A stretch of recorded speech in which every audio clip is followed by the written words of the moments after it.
और कहते बाबा आज आपका मेरे यहाँ भंडारा है। भगवान से पूछते वक्त कहो किस बात का भंडारा है?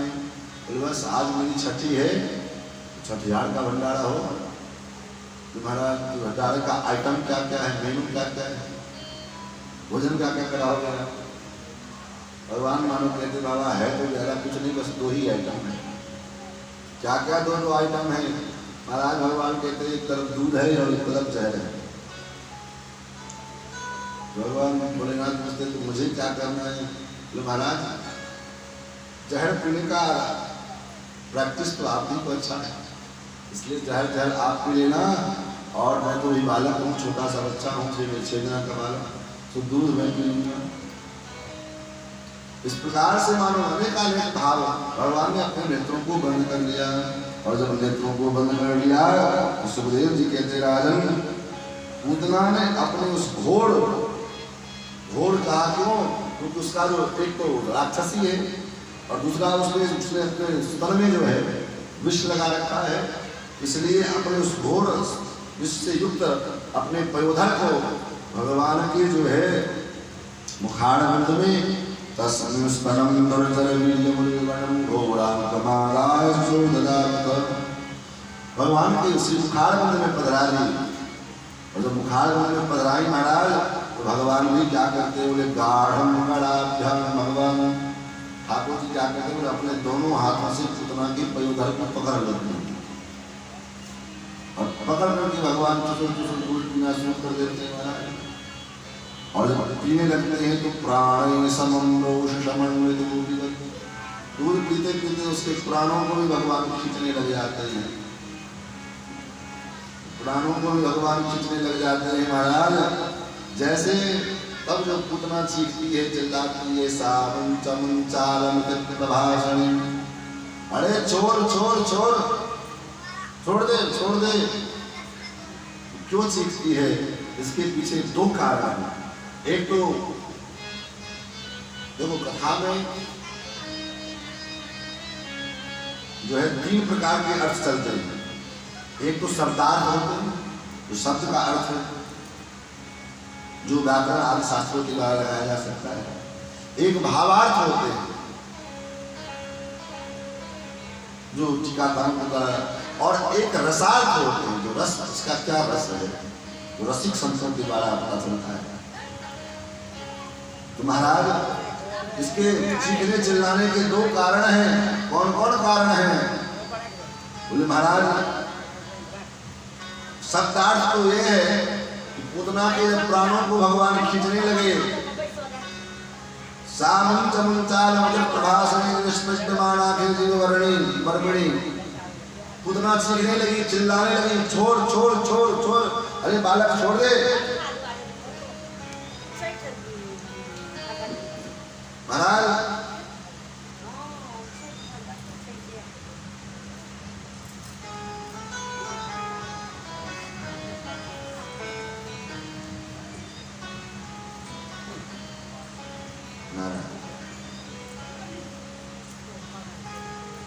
श्री सीतारामचंद्र भगवान की पूतना क्यों चीख रही है, क्यों चिल्ला रही है? एक तो शब्दार्थ कहता है कि पूतना के प्राणों को भगवान खींचने लगे हैं तो पूतना जो है कष्ट हुआ, दर्द हुआ और पूतना चीखने लगी, विस्पीड देवाना की उस पीड़ा को सहन नहीं कर पाई, इसलिए जो है पूतना चीखने लगी, चिल्लाने लगी। और दूसरा भाव संतों का जो भाव है पूतना क्यों चीखती है महाराज? तो आचार्य कहते हैं कि देखो पूतना भले राक्षसी है लेकिन भगवान का जो दिव्य संस्पर्श है बड़े बड़े असुरों को भी मन में जो है महाराज रस पैदा कर देगा। तो पूतना के पयोधर को भगवान ने पकड़ा और जब अपने सुकोमल मुखारविंद से भगवान ने अपने मुखकोश में लगाया और अति कोमल जिह्वा से तो पूतना के पयोधर को दूध को पान करने लगे। तो आचार्य कहते हैं कि पूतना के हृदय में इतना ग्लानि अनुभव हुआ, भगवान के उस रूप को, भगवान के उस स्पर्श को प्राप्त करके पूतना जो है घबरा गई। अरे बालक, अरे छोड़ दे, मैं तो पापी हूँ, दुष्टात्मा हूँ, राक्षसी हूँ, मैंने बहुत बड़ा अपराध किया है। अरे बालक मत पी, मुंचा छोड़ दे, ये दूध तुम्हारे पीने योग्य नहीं है, इसमें तो भयंकर विष लगा हुआ है। सामंच मुंचाल प्रभासुनी, छोड़ दे। उसके हृदय में भाव उत्पन्न हो गए महाराज वो गदगद हो गई और घबरा गई कि मैं क्या करने जा रहा हूँ, क्योंकि पूतना को भगवान ने ही वरदान दिया। पूतना कौन है? बोले महाराज बलि की बहन है। कल कथा सुना आपने महाराज बलि की, बलि का बहन। जब भगवान ब्राह्मण के रूप में आए थे बलि की यहाँ पर याचना करने के लिए, तो भगवान के उस बालक स्वरूप को देख करके उनकी बहन के हृदय में इच्छा हुई कि अगर ये काश मेरा बेटा होता, मेरा बच्चा होता, तो मैं इसको दुग्ध पान कराती, इसको वात्सल्य कराती अपना। भगवान तो अंतर्यामी है और सबके हृदय की इच्छा को पूर्ण करने वाले हैं। भगवान ने कहा कोई बात नहीं, आपकी अनुरोध पूरा करेंगे। तब तक भगवान ने जब बलि को बांध लिया तो वो उनकी बहन उनके हृदय में आया, अरे कैसा दुष्ट बालक, अगर ये मेरा बेटा ही होता तब भी मैं ऐसे बालक को अपने दूध में जहर पिला के मार देती ऐसे। भगवान ने कहा कोई बात नहीं, ये भी इच्छा आपकी पूरी होगी। और भगवान दोनों इच्छा को पूर्ण करने के लिए भगवान पूतना को के साथ ऐसे मिला करते हैं। वही पूतना बन करके आई और पूतना के दोनों भावनाओं को भगवान ने पूर्ण किया है।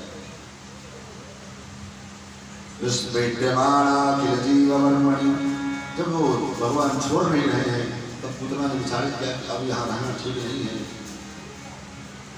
पूतना आकाश मार्ग से भागने लगी है और जब भागने लगी है तब अपने निज रूप में आकर के जब चलने लगी तो सारे लोग बाल बाल दौड़े भागे जा रहे हैं, रोको बचाओ।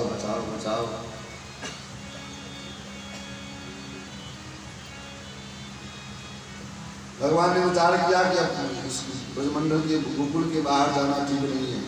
पिछले बार जो बाबा थे सुखदेव जी महाराज को उन्होंने पहुंचा दिया, अब बाहर जाना बार ठीक नहीं। बालक शिव जी के बालक एक जलाने कौन जाएगा कम से कम। ठाकुर जी ने क्या किया, वो जैसे गोकुल से बाहर निकली और मथुरा के बीच में कंस का एक बहुत लंबा चौड़ा बगीचा था जो 18 कोस का।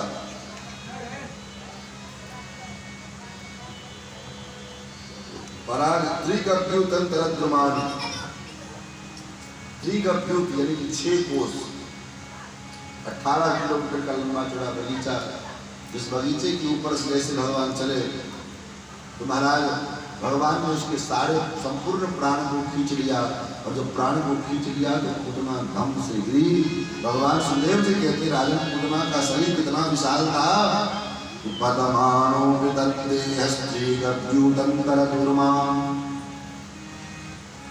जब वो गिरी तो उसके शरीर के द्वारा वो 18 किलोमीटर 6 कोस की लंबे चौड़े बगीचे चूर्ण हो गए। चूर्णयामास राजेंद्र।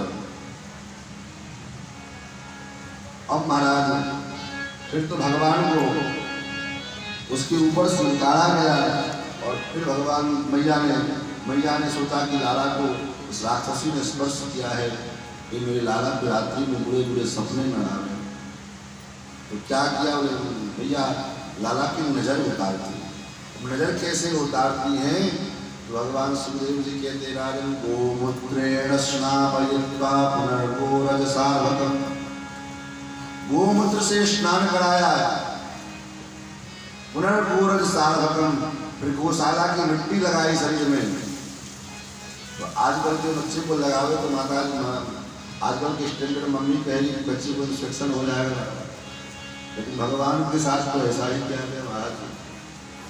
तो भगवान के साथ क्या गया, भगवान हमारे बच्चा तो बड़ा सुकुमार है, तो कितना सुकुमार है, भगवान से ज़्यादा सुकुमार हो गया। लेकिन भगवान का ऐसा मंजन हो गया। गोमूत्रेण स्नापयित्वा, गाय के मूत्र से स्नान कराया गया और फिर गौशाला की मिट्टी लगाई गई शरीर में और फिर जैसे जल से स्नान कराया गया। और उसके बाद गाय की पूंछ को लेकर के भगवान के ऊपर 3 बार घुमाया गया और उसके बाद गोबर लेकर के और छोटा छोटा टीका बनाती है और मैया भगवान के एक एक नाम को ले लेकर के भगवान के मस्तक पर, भगवान के कपोल पर, भगवान के नाक पर, भगवान के पेट पर, ऐसे भगवान के ऊपर भगवान का झाड़ा करती है, भगवान का मेल उतारती है। सुखदेव जी कहते हैं राजन अभ्याजं पुरिमणिमास्तवजान्नथोरु यज्ञोच्युतः कटितटं जठरं भयास्य। मैया कहती है कि अभ्याजं पुरिमणिमास्तवजान्नथोरु यज्ञोच्युतः, भगवान यज्ञ नारायण मेरे लाला के कटी की रक्षा करें, कमर की रक्षा करें।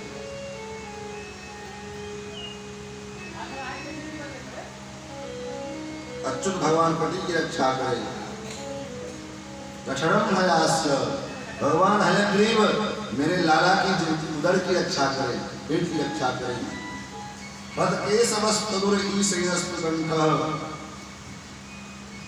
ऐसे भगवान के नाम लेकर के भगवान के ऊपर में अपने उसके एक एक अंग तनों पर में लगाती जाती है। सुखदेव जी मुस्कुरा रहे हैं और सुखदेव जी कहते हैं राजन देखो देखो भगवान के नाम में क्या महिमा है, भगवान के नाम क्या क्या शक्ति है कि आज भगवान का भी नजर उतारा जाता है तो किस चीज के द्वारा, तो भगवान की रक्षा भी भगवान के ऊपर जब खतरा आती है तो भगवान का के लिए भगवान का नाम जो है उनके खतरे को दूर किया करती है। भगवान का नाम जब भगवान को सुरक्षित कवच दे सकती है तो फिर हम सामान्य जीवों का उद्धार और हम सामान्य जीवों की रक्षा क्यों नहीं कर सकते।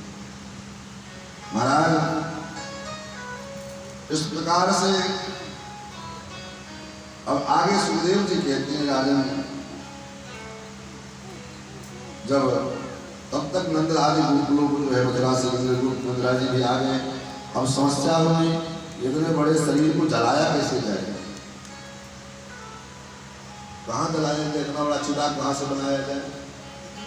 लोगों ने सोचा अच्छा है ये लकड़ियाँ सब चूट चूट करके चूट यही की गई है, बगीचे की लकड़ी सब है ही, इसके शरीर के टुकड़े टुकड़े किए जाए और छोटे छोटे खंड में टुकड़े करके और उसके ऊपर चिता जलाए गए।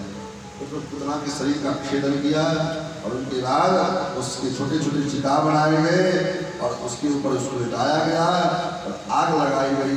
जब आग लगाई गई तो सुखदेव जी कहते राजन दह्यमानस्य देहस्य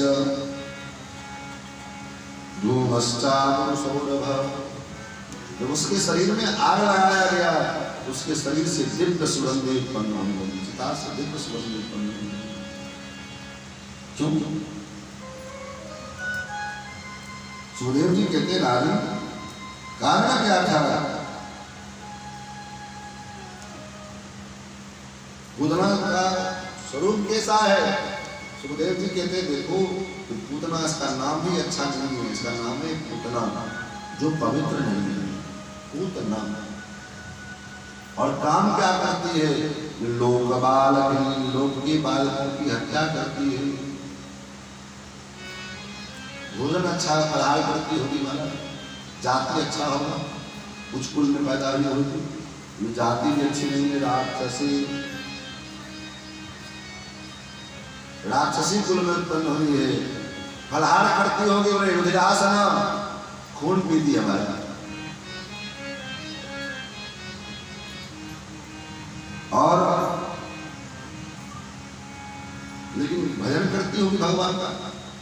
भजन कैसा करती है, चिघान सया विहरे, भगवान को मारने के उद्देश्य से आई है।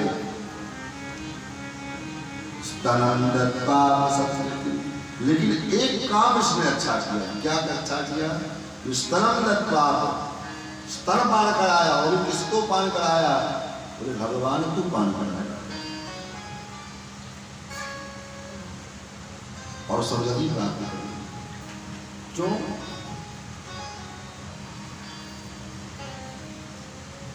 मैंने कल भी निवेदन किया था, आज भी निवेदन किया था, भगवान के द्वारा साथ किया गया प्रत्येक क्रिया जो है भगवान के निमित्त भगवत संबंध से किया गया कोई भी कार्य चाहे वो कार्य अच्छा होवे चाहे बुरा होवे, प्रत्येक क्रिया जो है भजन कहलाता है।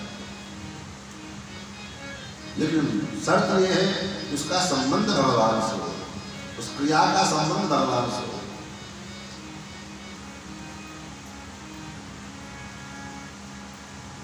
किसी भी प्रकार जो कुछ भी करना हो, दुश्मनी भी करनी होवे तो भगवान से करो। भजन नहीं कर पाते हो कोई बात नहीं है, भगवान कहते चलो कोई बात नहीं, दुश्मनी तो कर ले, वो तो कर सकता है। संसार की दुश्मनी भी ठीक नहीं है और भगवान की दुश्मनी भी अच्छी है। और यहाँ तक कि भजन से अच्छा भगवान से दुश्मनी अच्छा है। क्यों? भगवान कहते हैं यथा वेदान बंधेन वर्तस्तन्मयतामिया, जैसे जितनी तन्मयता से शत्रु लोग, राक्षस लोग, दैत्य लोग मेरा भजन करते हैं, उतनी तन्मयता से भक्त लोग मेरा भजन नहीं कर पाते हैं। क्यों?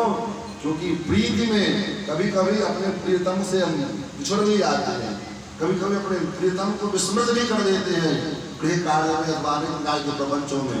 लेकिन अपने दुश्मन को कहीं भूल जाओगे, हम सपने में नहीं भूल सकते महाराज। आप जागने की बात करते हैं, सपने में अपने दुश्मन को नहीं भूल सकते। इतनी तन्मयता हो जाती है।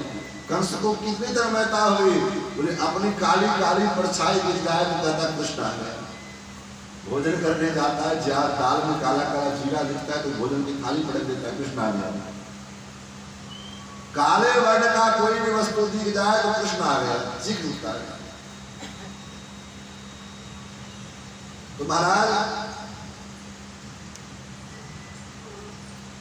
भगवत संबंध से किया गया प्रत्येक क्रिया, प्रत्येक कर्म भजन है। आप लोग ऐसी जगह छोड़ छोड़ करके जो बैठे नहीं, वो भी बाद में घुसना पड़ता है। इससे अच्छा कि आगे जो जगह अपना है उसको पहले से कैप्चर करके बैठे।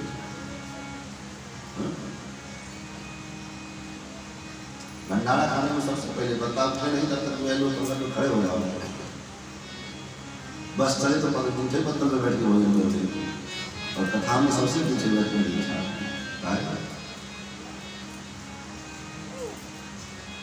कथा का हर चीज का महत्व होता है।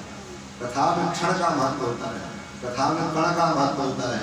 उसी प्रकार कथा में एक एक जगह का महत्व होता है। जगह कम है इसलिए थोड़ा थोड़ा अपना जगह पहले से बना करके बात में सकना है। श्री सीतारामचंद्र भगवान की जय। महाराज सुखदेव जी कहते राजन, इसने भगवान को स्तन पान कराया। और भगवान का स्वभाव मैंने आपने कल सुना था, भगवान का स्वभाव है, क्या स्वभाव है? कृपा करना। जैसे बहुत से लोगों का स्वभाव होता है चुगली करना, जब तक चुगली दो चार घर झगड़ा न लगा ले तब तक उनका पेट नहीं भरता है। बहुत से लोगों का स्वभाव होता है झगना, झगड़ा करना। अब जब तक वो दिन भर में दो चार लोगों से झगड़ न ले तब तक वो महाराज पेट की पानी तक नहीं बैठे। उसी प्रकार से भगवान का स्वभाव है कृपा करना। जब तक वो किसी के ऊपर कृपा न कर ले तब तक भगवान को चैन नहीं आता है। भगवान कृपा कैसे करते हैं? कोई कारण खोज लेते हैं। जैसे कारण यहाँ पर भगवान ने खोज लिया, उतना तो आई थी मारने के लिए महाराज, स्तनम दत्ता आप सदगति। लेकिन भगवान ने ये नहीं देखा, इसलिए स्तन में विष लगा करके आए। भगवान क्या विचार करते हैं? अहो वकीयम स्तनकालकूटम जिघांसया पाययत प्रसादित।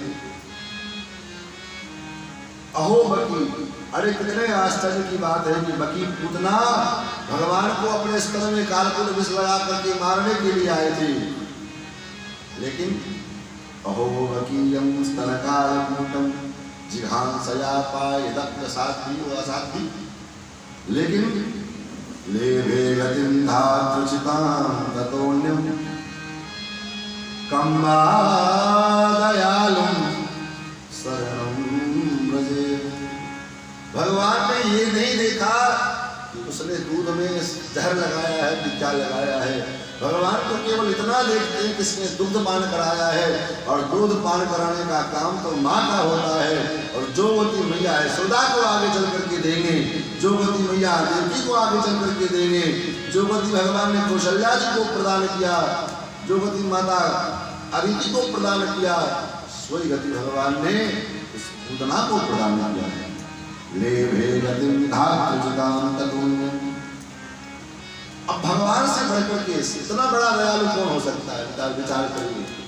कम्बा दयालु शरणं व्रजेम, ऐसा भगवान का स्वभाव, और ऐसे भगवान को छोड़ करके हम कहाँ जाएंगे? इसी भाव का अनुभव गोस्वामी जी महाराज करते हैं कि ऐसो को उदार जगम, ऐसा संसार में कि ऐसा उदार कौन हो सकता है? बिनु सेवा जो द्रवै दीन पर राम सरिस को नाही, ऐसो को उदार। और हम क्या हैं? हमारा क्या स्वभाव है? मोह सब कौन कुटिल खल कामी, कितने खल है, कितने कामी। क्या खल है, क्या कामी? चेतन दियो ताहि बिसरायो, इसने इतना सुंदर, इतना कीमती ये मानव शरीर दिया, इस शरीर का कोई कीमत नहीं है, अनमोल शरीर है। इस शरीर का अगर मूल्य लगाया जाए तो क्या मूल्य लगाया जा सकता होता है? इस शरीर के द्वारा लोग अड़ब खड़ब संपत्ति बना लेते हैं, इस शरीर से बनता है। और ऐसे अनमोल शरीर प्रदान किया जिस परमात्मा ने, जिन तन दियो ताहि बिसरायो, ऐसो नमक हरामी, मौसम कौन कुटिल खल कामी। सुखदेव जी कहते जब पूतना के इस प्रकार करने पर में भगवान ने उसे सदगति प्रदान की, तो किम पुनः श्रद्धया भक्ता कृष्णाय परमात्मने यच्छन् प्रियतमं किन्नु रक्तस्तन्मादरो यथा। जब पूतना ने इस प्रकार से भगवान के साथ किया तो भगवान ने उसे सदगति प्रदान की, तो किम पुनः श्रद्धया भक्ता, क्या श्रद्धा भक्ति के द्वारा हम जीवात्मा भगवान को प्राप्त नहीं कर सकते? अवश्य कर सकते हैं। और आगे भगवान सुखदेव जी कहते राजन, भगवान श्याम सुंदर की इस चरित्र को पूतना के मोक्ष का ये कथा है। जो भी व्यक्ति श्रद्धा पूर्वक इसको सुनता है, जो एतत् पूतना मोक्षम कृष्णस्यार्हतमद्भुतम श्रृणया श्रद्धया मर्त्यो गोविंदे लभते रतिम्। जो कोई व्यक्ति श्रद्धा पूर्वक इसको सुनता है, पढ़ता है, इसको गोविंद में रति होती है, प्रेम होता है। आगे चर्चा आती है भगवान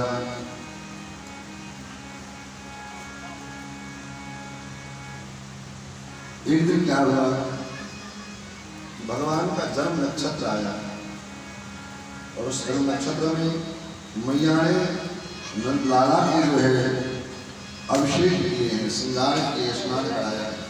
नंदस्य पत्नी कृतमज्जनादितं विप्रेकृतस्तस्त्वैनं सुदूरितैः अन्नाद्यवाससृष्टदेवी संजातनिद्राक्षंसीयक्षणैः।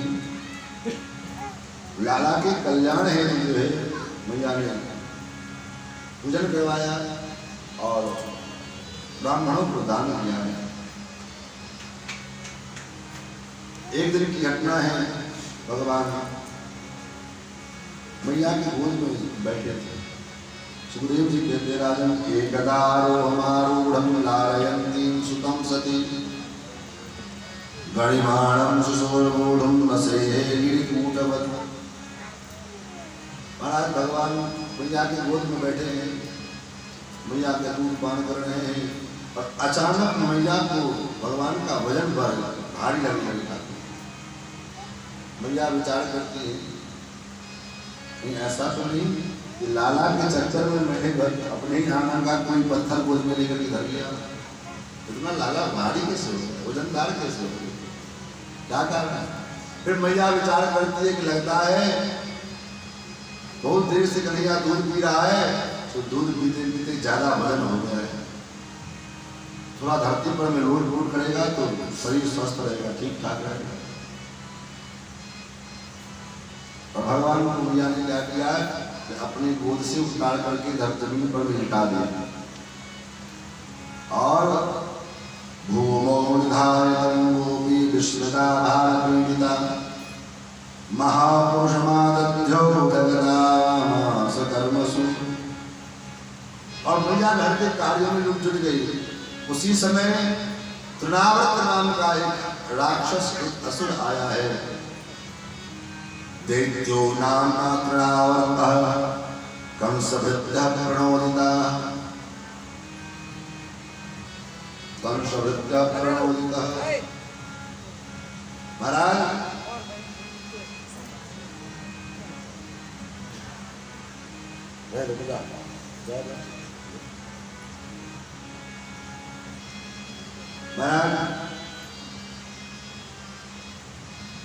तृणावर्त नाम का वो राक्षस, वो असुर आया और आंधी बवंडर के रूप में आया।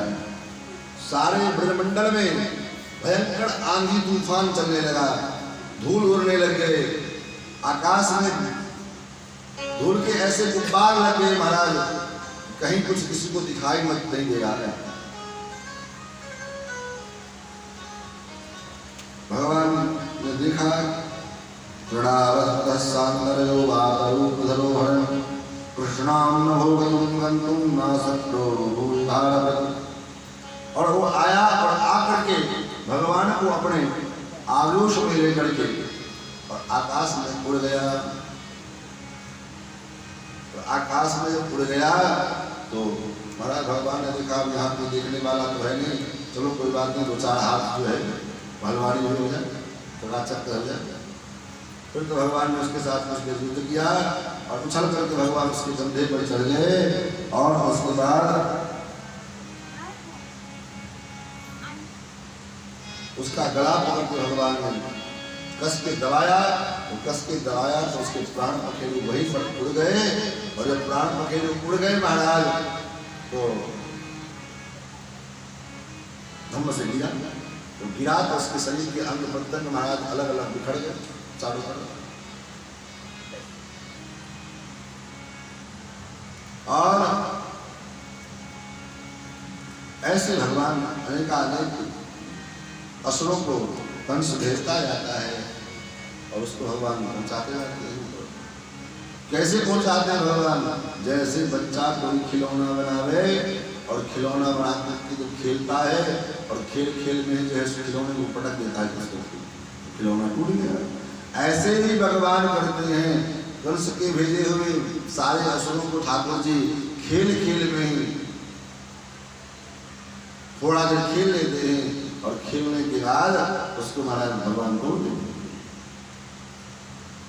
उसी क्रम में सुखदेव जी कहते राजन एक दिन क्या हुआ, महाराज भगवान शंकर के मन में इच्छा हुई कि ठाकुर जी की बाल रूप का हम दर्शन करेंगे।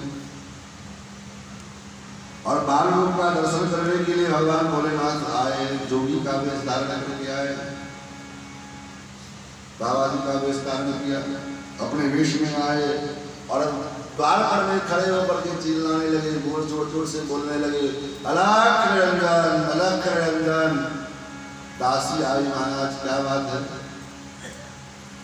दौड़ करके मैया के पास गई, मैया से कहा मैया अरे ओ मैया तेरे बारे यशोदा तेरे बारे, ओ मैया तेरे बारे यशोदा तेरे बारे, ओ मैया तेरे बारे यशोदा तेरे बारे, ओ मैया तेरे बारे यशोदा तेरे बारे। एक बाला जोगी आयो, बाला जोगी आयो, ओ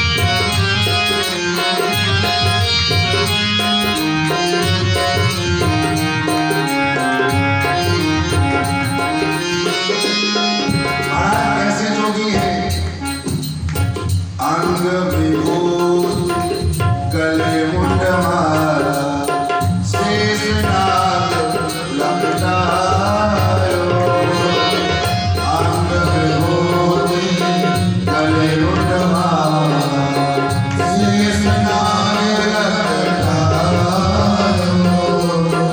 अंग विभूति गले मुंड माला शेष नाग लपटायो